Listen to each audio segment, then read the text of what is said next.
Hi there, this is Judy, your wayward muse, and today I'm breaking with my own tradition a bit. This channel is called Sonoran Desert Wildlife and More, and today's Friday feature is supposed to be recycling the real, something out of the past. Well, I'm still going to do that, but I also have a more component to this video, a very important message I just had to get out. So I'm going to tell you all about it as you watch 3, not just 1, of my older videos. It all started yesterday when I was watching Laurie Garrett on Nicole Wallace's show, Deadline White House. For those who don't know who Laurie Garrett is, she is the premier Pulitzer Prize winning science writer and reporter of our time. She predicted this pandemic way back in the 90s with a book called The Coming Plague. I've seen her on TV several times and listened to her on a podcast with Michael Moore, and I'm telling you, we all need to be listening to her more.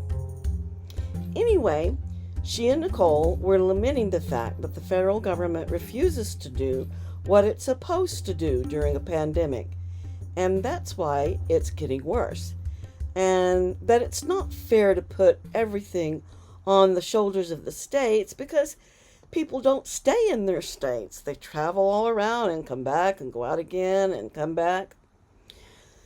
They both agreed that we need a unified national strategy for this, or we're not going to win the battle.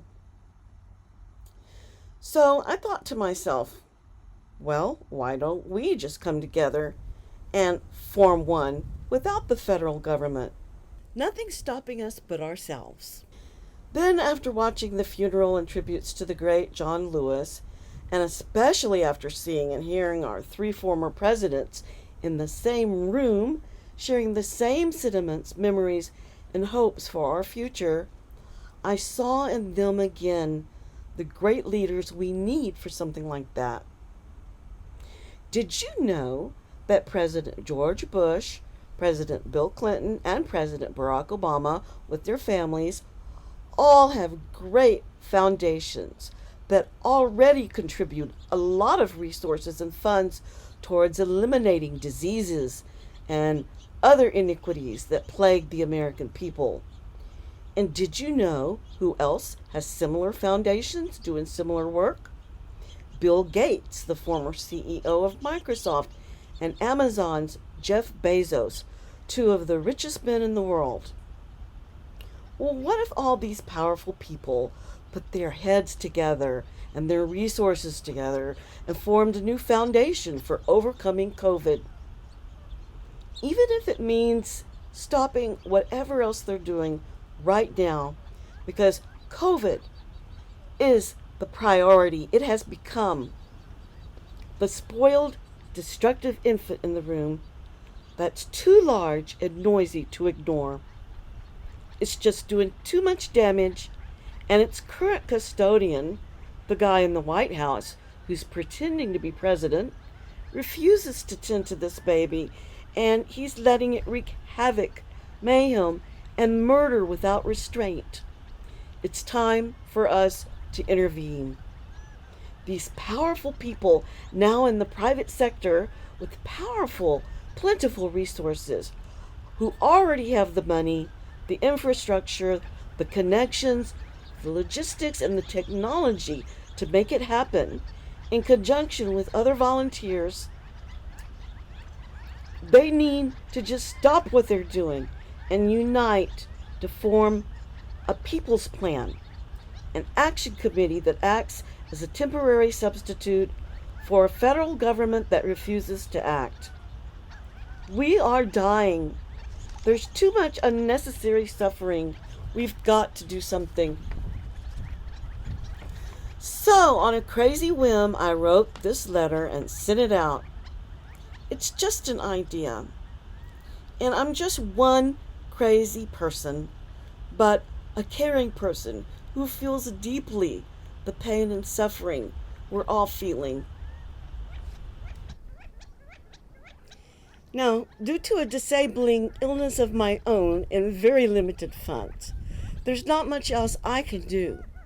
So I give this idea freely to anyone with the power and resources to actualize it for the benefit of one and all.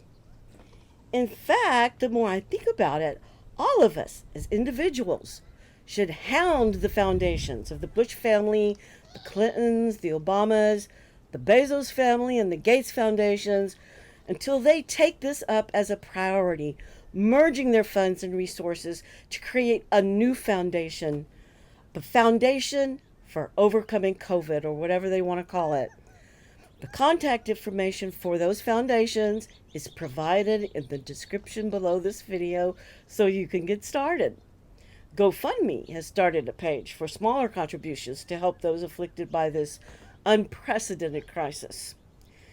We just all need to come together, that's all. If all you can do is send off a letter or an email, make a phone call, or tweet something, that's all right. It's better than nothing. Except wearing a mask. Always wear your mask, and you know I've got some available. But this is not about me, or just you. It's about everybody. It's about American democracy. Let's just show Trump the true nature of American democracy in action by doing what he clearly cannot because he's a baby himself. We cannot afford to wait until November 3rd. So, here is the letter.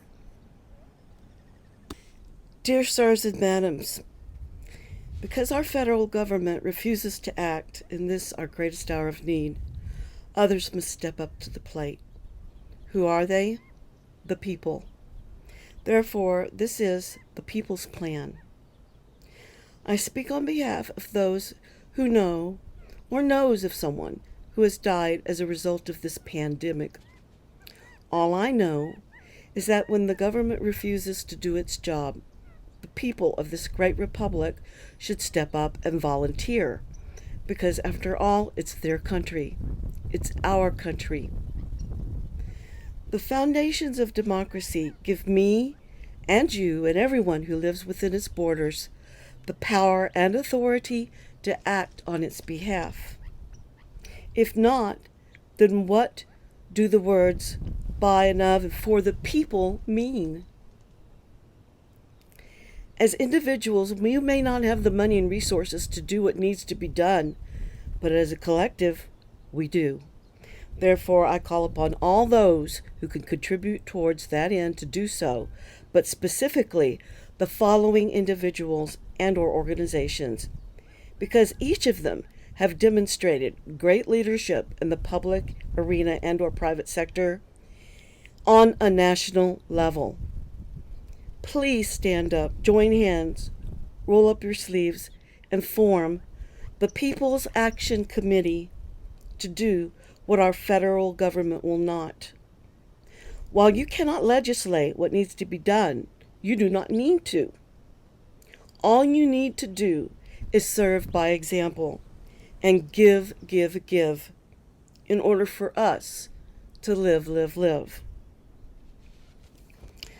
To Bill Gates and Jeff Bezos, Bill, Melissa, and their foundations have been providing great financial resources towards combating and eliminating diseases such as malaria all over the world.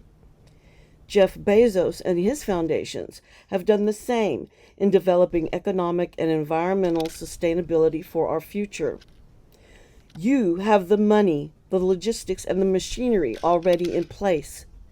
You may have to divert resources from current projects, but only on a temporary basis. This pandemic should be the priority at the moment, or it won't be on a temporary basis. We need you to volunteer and take action.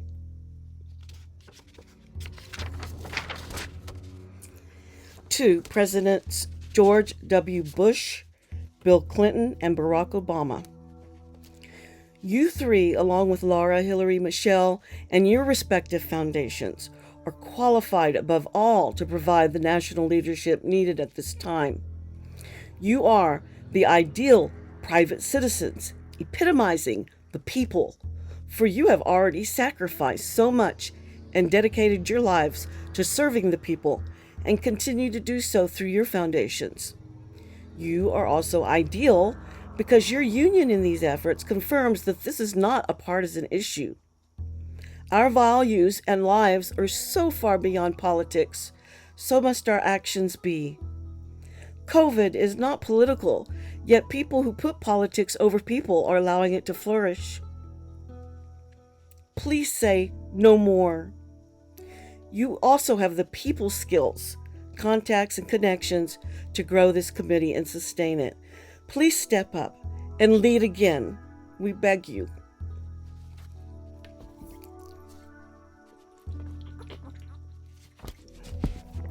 To Michael Moore, Rachel Maddow, John Oliver, Chris Cuomo, Bill Maher, Chris Hayes, Samantha B., Nicole Wallace, Steve Schmidt, Laurie Garrett, Malcolm Nance, Lawrence O'Donnell, Joy Reid, Reverend Al Sharpton, Marianne Williamson, and any other anchor, public spokesperson, late-night show host, news pundit, or public figure who has the heart, mind, and will. As some of my very favorite people on the planet, I believe you have the hearts, minds, and wills to contribute to this committee by virtue of your status and capacities in media and communication and your dedication to freedom of expression. You are underserving and not fulfilling your potential in this area. Rather than talking and lamenting about the problems and assigning blame where it belongs, the federal government, you should be talking about the possible solutions. Initially, I thought we just needed to find a way to educate, to persuade the ignorant by holding up proverbial mirrors and asking questions like, well, do you think your surgeon has the right to refuse a mask while he or she does surgery on you? But I finally realized we will never reach those who follow Trump because they don't have open minds to educate. They are mindless puppets, like he is to Putin. We cannot depend on them, Trump, or any part of that gang to do what is right. So we must do it for ourselves, by ourselves, period. The people by and of and for the people, period. You must ignore Trump and cease reporting on news from the White House. A great teacher told me once, an adept is an adept only while acting as an adept. Well, if that's true, then a president is only a president while acting like a president. Has Trump ever acted like a president? No. So stop treating him like one. Break with tradition and start anew. Mediate and communicate on behalf of this People's Committee, please. You do not need your agents or producers' permission. To say no to you is like refusing to wear a mask. They dare not risk it. To Oprah Winfrey, Ellen DeGeneres, and Kelly Clarkson. You three are national treasures and perhaps some of the most beloved celebrities of our time. Your words alone can motivate others far beyond anyone and anything imaginable. Certainly you could provide some of your charm, character, and invaluable time towards promoting and publicizing the actions of this committee for the people. You are also privy to countless contacts and connections who could also be very instrumental and effective, playing some part, some essential role in this committee's plan. You could speak out and network on its behalf because it is politically neutral. Please do so. To everyone, please don't say, oh, I'm doing my part in the way I know best. That is an excuse. This People's Committee has to be an effective, temporary, working substitute for the federal government. Therefore, it means working together as one to do what our federal government refuses to do and what we as individuals cannot do. This has to be a union more perfect than the dying one we have. It is deteriorating before our eyes because we refuse to come together and act like one. I'm not talking about a replacement, just a temporary acting substitute lasting as long as the pandemic lasts and or until a new federal government under a new leader can run with this ball. Draw up whatever papers need to be drawn up. Make it an LLC or whatever. But don't get bogged down in red tape because, as Laurie Garrett has told us, ironically, time and time again, there's no time. We cannot delay. We are dying. We cannot wait or count on the election in November to change things because it might not, and it will probably be too late. Please form the People's Action Committee for COVID Control, or whatever name suits your fancy, today.